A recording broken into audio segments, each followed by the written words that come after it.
everyone to this special weekend edition of the King's Castle. I'm King James. I'll be your host for the next hour of entertainment news, wrestling news, and whatever else you want to know. And here to help me, as always, is my very supportive college colleague, Mr. Blair Chopin. That was quite an introduction. Thank you. And here to help us again tonight is wrestling's one and only Southern Shock, and are enjoying your leftovers. So kick back with a pound of turkey and enjoy this show. If they make it through an entire pound of turkey in an hour, that'd be very impressive. It really would. But anyway, I think I could do it.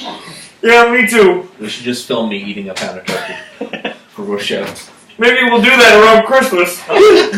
The Christmas show. Highlighted by the return of the one, the only, the iconic Goldberg going one-on-one with Brock Lesnar.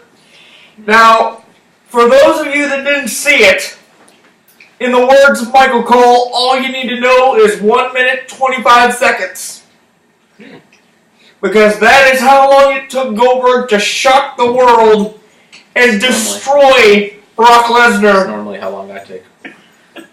In the match. Now, I don't know about you two, but I'm honestly shocked. Because I thought Goldberg was gonna give Lesnar a pretty even match. But he wasn't even phased. In fact, the only thing Lesnar did offensively was ram him into the corner right at the beginning. Did you guys see this coming? I did not at all. Not me neither. Honestly, on the last week's show before SummerSlam or Survivor Series. I keep doing that. I said I think it will be a really even match and Goldberg will gain an advantage and there'll be some interference and he'll lose. But I don't know how much his shoulder injury played a role in how quick the match was.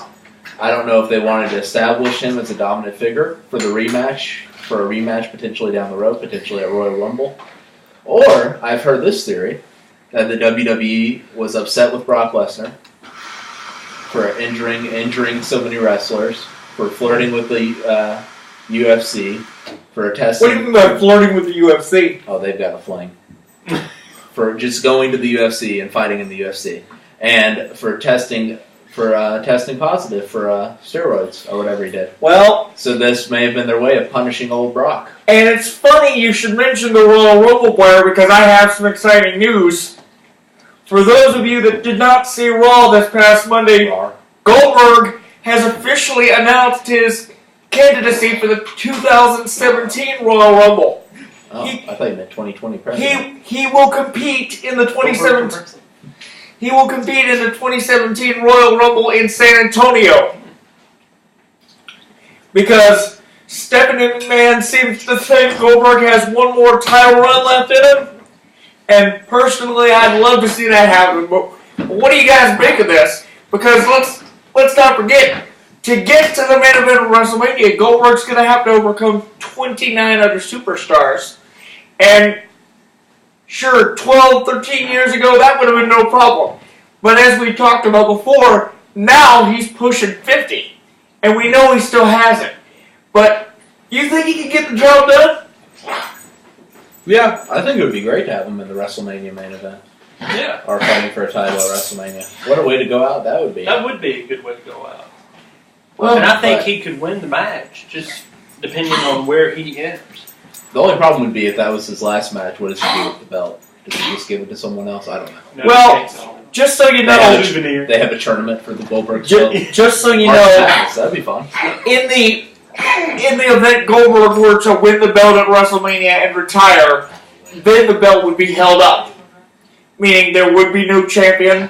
They'd have to have a tournament structure. Oh yes, over the next few weeks. I love that idea. Yeah. Because WrestleMania is in March, right? Mm-hmm. Actually, it's at the beginning of April this year. Okay, April Madness. You get your brackets out and you fill out what wrestlers you think are going to win.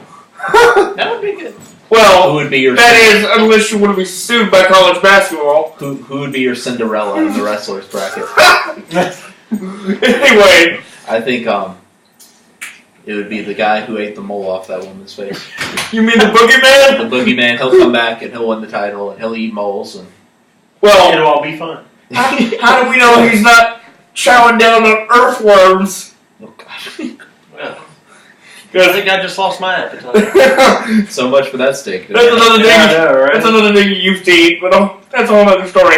Anyway, also another big storyline to come out of Survivor Series were the elimination tag matches, and the score for those matches was 2-1 in favor of Raw. Raw. But some interesting things went down that we need to talk about. First, after the Raw women's division won their match, the two surviving females were women's champion Charlotte and Bayley. And you'd think they'd be a unit, but nope.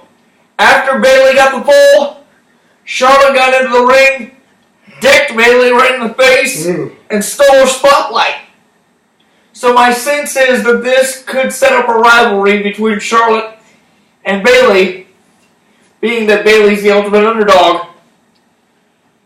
However, we now know that this coming Monday on Raw, live from Charlotte, North Carolina, the rivalry between Sasha Banks and Charlotte continues when they go one-on-one for the women's title once again. James, push that thing down, because we know you're going. We know you're going. Are you going to be there Monday night? I'm gonna definitely try. What do you mean you're going to try? I'm gonna try. So do you have tickets? Man, silly. What are they going to do if they know? Anyway, scratch that. Anyway, Charlotte and... Wait, do you have tickets or not? Dude, I'm not going to answer that question while I'm on the web, okay? What difference does it make? Because we don't know who's listening. I doubt Fidel Castro's son is listening and is going to, come and, take you hostage and just raw with it in Charlotte, North Carolina. Excuse me for being very secure about my personal affairs, ladies and gentlemen. But anyway... You're a strange one. You're just now figuring this out? Well, I knew it, but I didn't know, you'd be, you can say you have tickets or not, and people aren't... All right. If it makes you feel better, then yes, the King will be there Monday. Are you doing a meet and greet before the show? Well, maybe not. Sign some boobies? Maybe. Well, it's a family show. I can't do that. The King was here. Okay, we're gonna move on before I get into any kind of serious trouble. But anyway, do you guys think they're pushing the rivalry a little bit too much? Which rivalry? Between Charlotte and Sasha? Because let's think about it. You got this one. They've gone back and forth ever since SummerSlam with the title.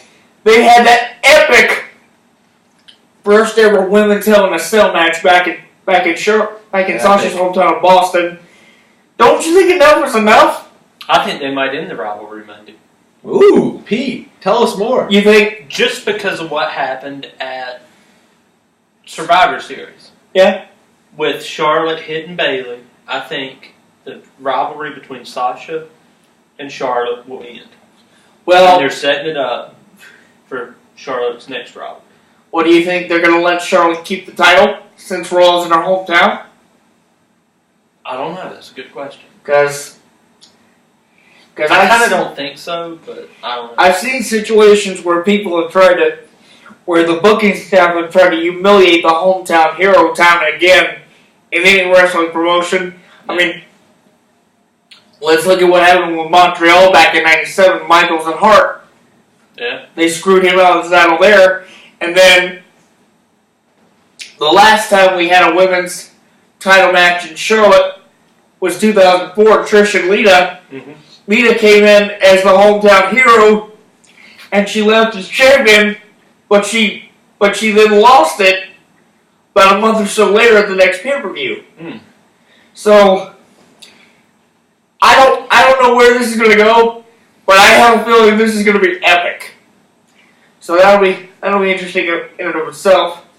But also, the New Day is getting closer and closer to... New Day rocks.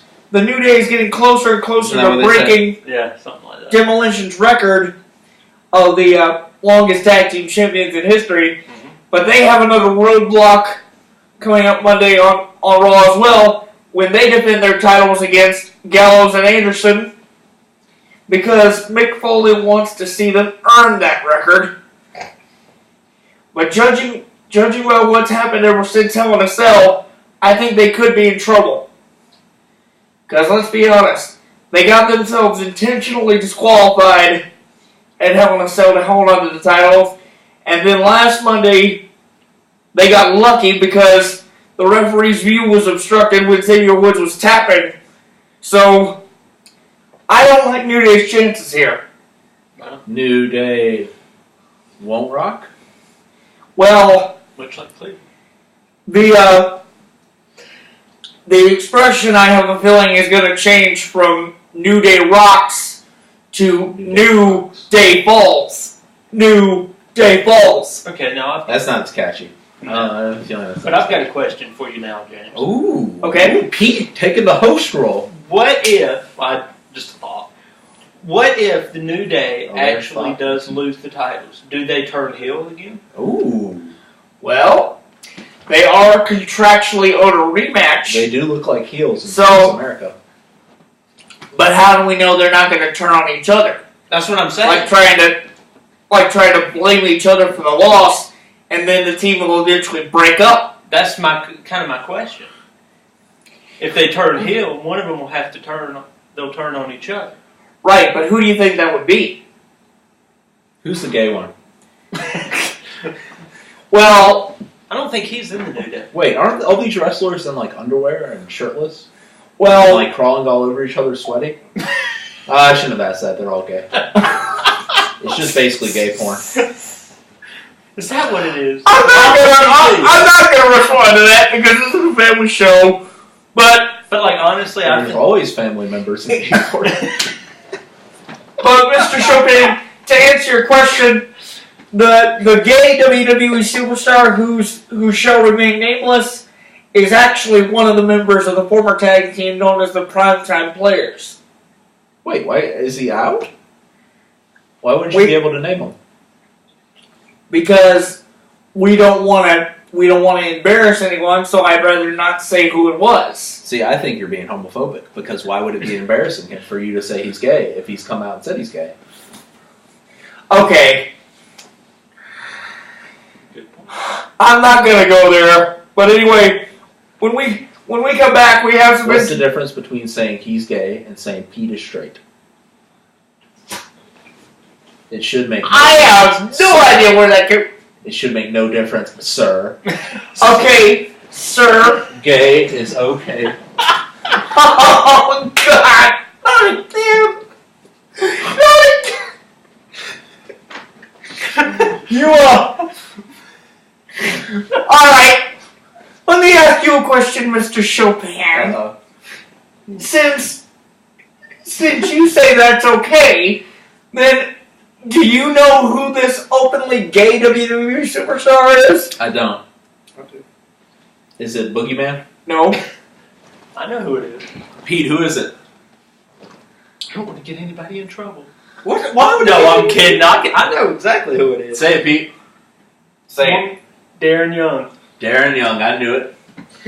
But as Bob Backlund would say, we're gonna make Darren Young great again. Yeah, whatever happened with that? He got kicked out because he was gay. No, He's such a good kisser, though. And you know first thing. he's still being mentored Oh, is he? by Mr. Backlund. Oh. But anyway, we Mr. got Backdoor. by Bob Backlund. I said Mr. Backlund. All right, we don't have much time We left gotta for take this. a break. We'll be back.